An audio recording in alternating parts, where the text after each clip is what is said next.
Hebreeënbrief, hoofdstuk 10, vers 19 tot en met 23. Het zegt, broeders en zusters, door het geofferde bloed van Jezus kunnen we nu, dus zonder vrees en vol geloof, het hemelse heiligdom binnengaan. Jezus is de nieuwe en levende weg naar God.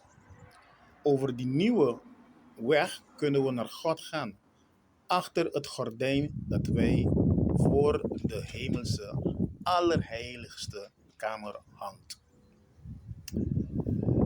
Jezus zelf, zijn lichaam, is als het ware dat gordijn. Alleen door hem kunnen we binnengaan. We hebben een machtige hoogpriester over het huis van God. Daarom kunnen we nu naar God toekomen met een eerlijk hart en vol vertrouwen dat Hij ons zal ontvangen. Want ons hart is schoongewassen door het bloed van Jezus. Daardoor hebben we nu een goed geweten en ons lichaam is gewassen met zuiver water. Laten we blijven geloven in wat Hij heeft beloofd, zonder eraan te twijfelen. Want Hij die de beloften heeft gedaan, is trouw.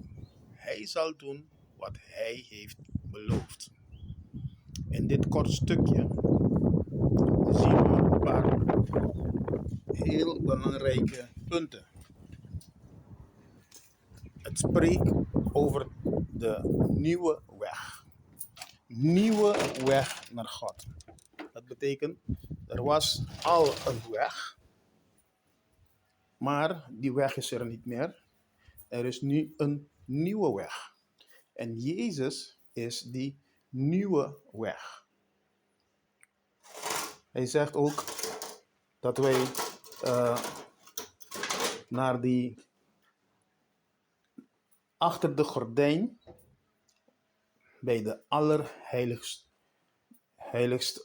kamer kunnen gaan. Dat betekent bij God. Achter die gordijn van het allerheiligste kamer. En we weten dat bij het sterven van Jezus aan het kruis ging dus die gordijn scheuren. Nou, dat is het lichaam van Jezus dat doorboord werd. Oké? Zodat wij via hem, via Christus, via Jezus toegang hebben naar God. Oké? Een andere interessante stuk dat wij lezen, dat wij schoongemaakt zijn geworden van onze geweten door het bloed van Jezus. Dus we kunnen zonder vrees, vol vertrouwen naar God gaan. Als wij in Jezus blijven geloven en als wij niet twijfelen in wat Hij voor ons heeft gedaan, dan hebben wij een vrije toegang tot God.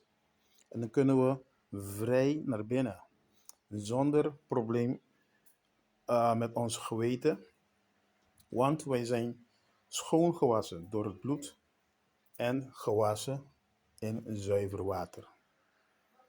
Dus dit is heel belangrijk stuk dat wij hebben gelezen van Hebreeën 10, vers 19 tot en met 23.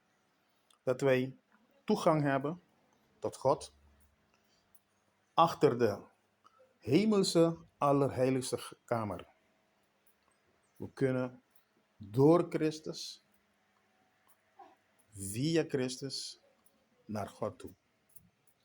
Dit is een heel belangrijk stuk en blijven niet vergeten dat dit een nieuwe weg is. En Christus is dan die nieuwe weg naar God. Bedankt en fijne week. God zegen u.